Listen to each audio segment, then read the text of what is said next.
Alors nous avons une question de Didier. Mon locataire ne paye plus ses loyers, que puis-je faire? Eh bien, Didier, j'ai pour habitude de conseiller aux bailleurs de prendre attache directement avec leur locataire pour obtenir des explications. Si aucune solution amiable n'est possible, alors le bailleur devra envisager une mise en demeure par courrier recommandé. Classiquement, le bail d'habitation prévoit ce que l'on appelle la clause résolutoire. Alors cette clause résolutoire elle a pour effet de résilier de plein droit le bail pour défaut de paiement de loyer ou de charges convenues au terme. Il faut savoir que la clause résolutoire ne produira ses effets que 2 mois après la signification d'un commandement de payer demeuré infructueux. Ainsi, l'avocat devra solliciter un huissier de justice pour signifier un commandement de payer auprès du locataire et ce commandement de payer devra reprendre l'ensemble de la dette locative. Et c'est à compter de la date de la signification du commandement de payer que le délai de 2 mois court pour permettre au locataire de régler ses loyers. Alors je vous précise que durant cette période de 2 mois, le locataire peut, s'il ne paye pas ses loyers, solliciter 2 choses. La première, c'est de demander des délais de paiement au juge en saisissant le tribunal d'instance de son domicile.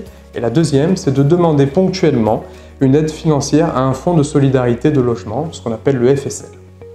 À la fin du délai de 2 mois, ou du délai qui serait accordé par le tribunal, le locataire, s'il n'a pas réglé ses loyers ou s'il les a réglés que partiellement, alors il sera considéré sans droit ni titre.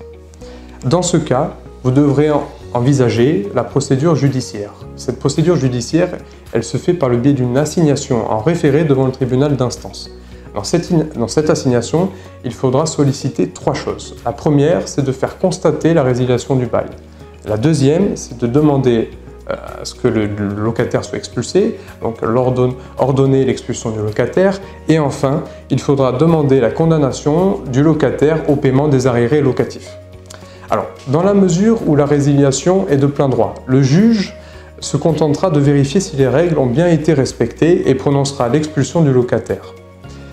Cependant, je vous dois quand même de vous indiquer que le juge, bien qu'il ait la faculté d'ordonner l'expulsion, il a également la possibilité d'accorder à nouveau des délais de paiement au locataire. Ces délais de paiement auront pour effet de suspendre ce qu'on appelle la clause résolutoire, suspendre donc les effets de la clause résolutoire. Alors, il faut savoir que le locataire peut également bénéficier de ce qu'on appelle communément la trêve hivernale. Alors, qu'est-ce que la trêve hivernale, Didier? Eh bien, la trêve hivernale, c'est une période pendant laquelle les décisions de justice ordonnant l'expulsion du locataire ne peuvent pas être exécutées. La durée de cette période est de 5 mois. Elle va du 1er novembre au 31 mars. Ainsi, les expulsions sont interdites dans la durée de cette période. Mais attention, ce n'est pas parce que vous n'avez pas la possibilité d'expulser physiquement le locataire que vous ne pouvez pas continuer ou bien engager une procédure d'expulsion. Enfin, je me dois également de vous préciser une exception à cette trêve hivernale. Certains locataires peuvent être donc expulsés. Il s'agira de 3 types de locataires. Les premiers, ce sont les locataires d'un immeuble ayant fait l'objet d'un péril, l'objet d'un arrêté de péril, les occupants dont le relogement est assuré dans des conditions satisfaisantes, et enfin, il s'agira des occupants qui se sont introduits sans droit ni titre dans le logement, ce qu'on appelle communément des squatteurs. Voilà, j'ai terminé donc mes propos. Je vais simplement, pour bien schématiser, synthétiser mon intervention, vous rappeler les 4 étapes fondamentales. La première étape, c'est donc la mise en demeure par courrier recommandé. La deuxième étape, il s'agira du commandement de payer, avec un délai de 2 mois pour que le locataire règle la dette locative.